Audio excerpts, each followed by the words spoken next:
Okay, if y'all want a great laugh, whoa, I got a good one for you. So, there's a new book coming out by two reporters for the New York Times. And in that book, they talked about a conversation that Republican minority leader in the House, Kevin McCarthy, had with other Republicans, where he said that he was disgusted by what happened with Donald Trump on January 6th, and he was going to ask Donald Trump to resign. Now, the book comes, so they release an excerpt of the book, all right? So it comes out. Well, Kevin McCarthy, being as arrogant and indignant as he possibly can, he decides to release a statement just condemning the New York Times. I mean, angry as all get out. Y'all, so I got to show this, y'all. I'm telling y'all, this is so hilarious. This is what he put out. The New York Times reporting on me is totally false and wrong. It comes as no surprise that the corporate media is obsessed with doing everything it can to further a liberal agenda. This promotional book tour is no different. If the reporters were interested in truth, why would they ask for comment after the book was printed?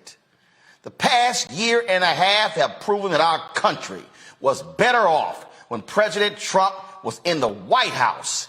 And rather than address the real issues facing Americans, the corporate media is more concerned with profiting from manufactured political intrigue from politically motivated sources. Our country has suffered enough under failed one-party democratic rule, and no amount of media,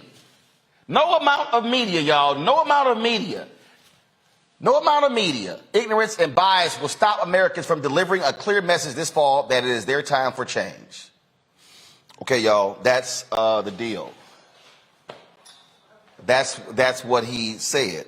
Okay, now check this out, y'all. I got a good one for you. So last night on Maddow. Y'all. Check this out. They had the reporters from the New York Times on the show.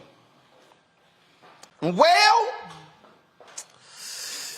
they kind of released the audio of the conversation. And let's just say the conversation didn't quite go exactly like Kevin McCarthy thought it was going to go. So this is what was played last night on Rachel Maddow's show. Go.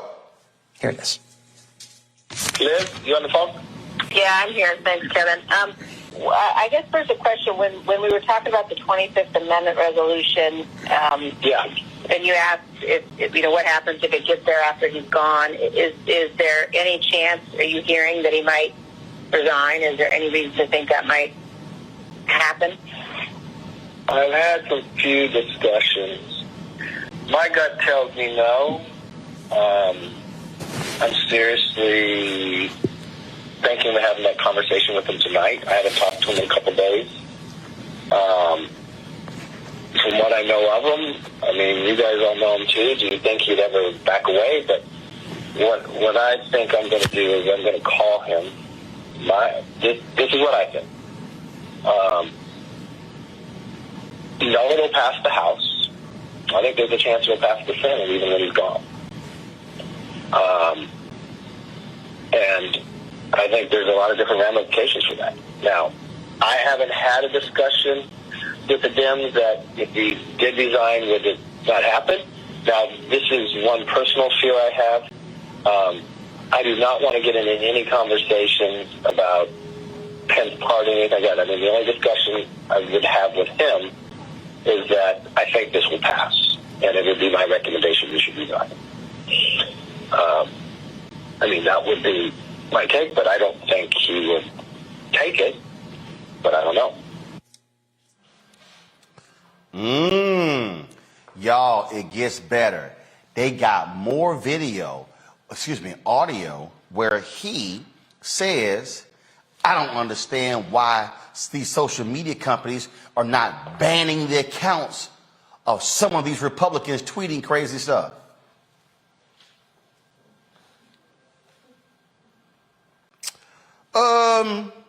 Matt, I don't think Kevin McCarthy had a good night's sleep last night when they dropped this audio on his punk ass. And so now all of a sudden, we know he lying. We know he making stuff up. We know he's sitting here dog, Republicans are livid. Because he's sitting here, no, it ain't happened. Dog, they got you on tape. And the folk who gutted his ass is a fellow Republican. Matt, this is straight up manna from heaven. Served up on a platter. You're right. Look, I mean, how you gonna lie about something as unequivocal, as it would be my recommendation that he should resign? I mean, that's clear as day, and I think it's part of that same playbook of just keep lying, try to act like it didn't happen, and hope people forget about it. But this, I mean, you're saying, look, the corporate media and all this BS. No, you clearly said it would be my recommendation that he should resign, and expressly you didn't think that he would do that. I don't know why you would even lie about this instead of trying to spin it in some other direction. But I'm glad that it's being served up because he looks like a fool, as he should. I'm just sitting here, Michael, just hollering, laughing at these Republicans who are just sitting here. And this is what I need everybody to remember when I was on ABC this week. What did I tell y'all about these Republicans? What did I tell Chris Christie to his face? Y'all are more concerned with power and party over principles and patriotism. Exhibit 3,978. Oh, absolutely. These are traitors who violated their oath to defend the Constitution against enemies, both foreign and domestic. And they're trying to protect the domestic terrorists who incited the January 6, 2021 insurrection, which is a continuation of the Civil War and the end of Reconstruction. So I watched Rachel Maddow show live last night, recorded it also, watched The Last Word with Lawrence O'Donnell. He continued the discussion. And there's more. The other thing is, Roland, there's more audio. The authors of the book, This Will Not Pass, they said they have more audio. Oh, I know. Oh, no. Hey, dog. One of them tweeted me today. One of them texted me today. Get them on the show. There's more. And see, this is why we have to understand. This is why these traitors Republicans have to be destroyed in the 2022 midterm election. If these domestic terrorist sympathizers and traitors to the Constitution, if they take back control of the House and the Senate, dude, they're trying to take us back to 1890, the Mississippi State Convention, where the white supremacists in the state legislature instituted poll taxes and literacy tests, and African Americans were the majority of the population and the majority of the voters in the state of Mississippi. You know, so we have to connect all this history together and understand why these domestic terrorist sympathizers have to be stopped, period. All they care about is power, Kelly. And Yes. Again, with all of this, let me remind people what I told Chris Christie to his face and Sarah Isker, who worked for the Jeff Sessions Department of Justice. And they were like, well, we worked against him. Yeah, but y'all supported his ass and you worked for him. Here we go. But I appreciate the speech, Governor, but the reality is this. You have to admit, Sarah, the role that you played in putting the person in leadership who is driving conspiracy theories. It's one thing to condemn them after the fact, but you have to own up to the role that you played in putting the person in power. The time We both ran campaigns against No. them.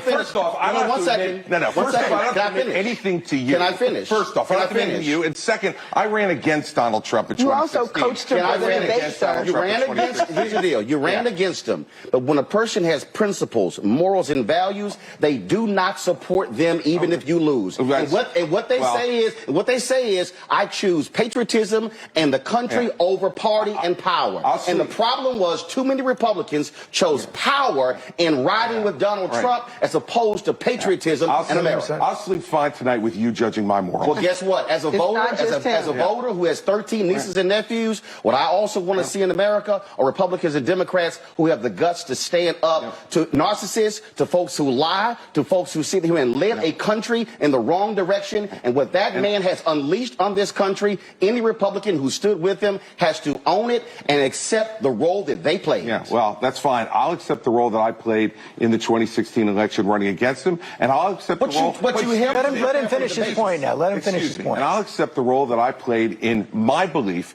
that Hillary Clinton was not the right person to be president. We all get to make choices, Roland, in this democracy. I made my choice. I'm on record of my choice, and I'm not walking away from my choice. But it does not preclude me from being able to be critical when the person that I did support does things that I am against. And so this false choice that you're trying to set up, it's a false choice and one that the American people are not going to buy either.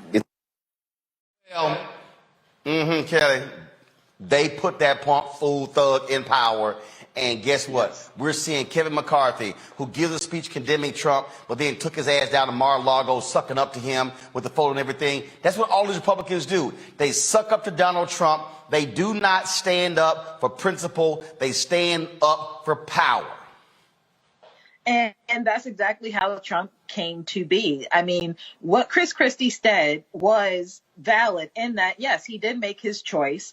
I don't think that he thought that Donald Trump would do what he did. I don't know if anybody really thought that. If anything, I think that he thought that Hillary Clinton was the worst choice, and he thought that Donald Trump could be controlled.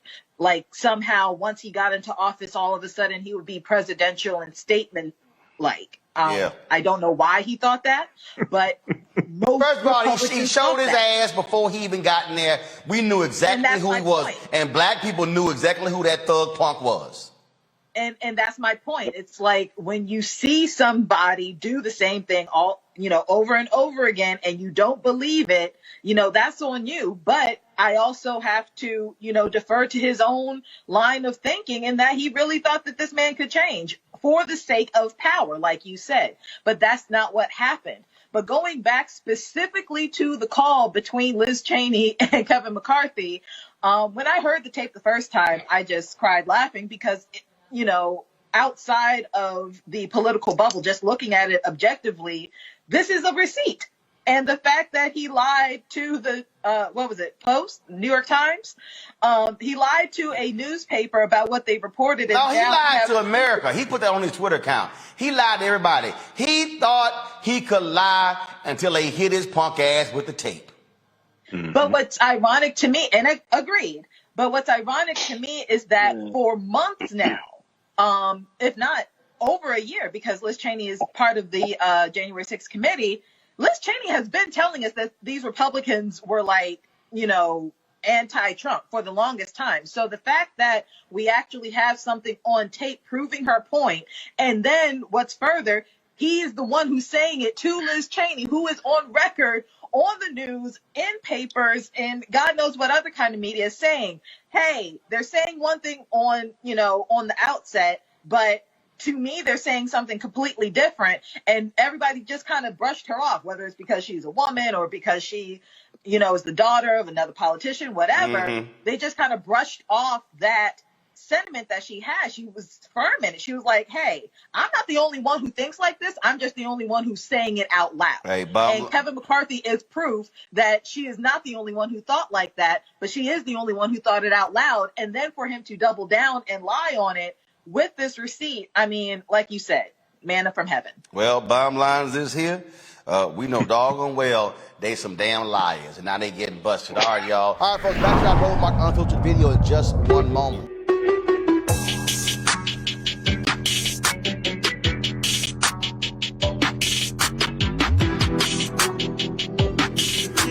All right, fam, Patrol Grooming, that's right, is a men's grooming company that delivers on this promise every day to men everywhere. Everything we do, every product we make is designed to help you to present your best self. It's a promise they've kept since 1991 when they first introduced the Bump Patrol brand, the #1 men's product for smooth, bump-free shave and silky skin. Millions of customers count on their exceptional skincare products, which can be found at more than 30,000 retail stores in more than 50 countries around the world. Now you can have exceptional beard and skincare products that are as unique as you are. Fellas, as we prepare to head back out into the world as COVID restrictions are being lifted, it's time to get our groove back. So visit www.patrolgrooming.com to order Patrol Grooming Box and use the discount code #Roland30. That's #Roland30 for a 30% discount at checkout. Folks, be sure to support those that support Roland Martin Unfiltered. That includes Patrol Grooming. Folks, Black Star Network is here. I'm real revolutionary right now. Support this man, Black Media. He makes sure that our stories are told. Thank you for being the voice of Black America, Roland. Stay black. I love y'all. All momentum we have now, we have to keep this going. The video looks phenomenal. See, there's a difference between Black Star Network and Black-owned media and something like CNN. You can't be Black-owned media and be scared. It's time to be smart. Bring your eyeballs home. You dig?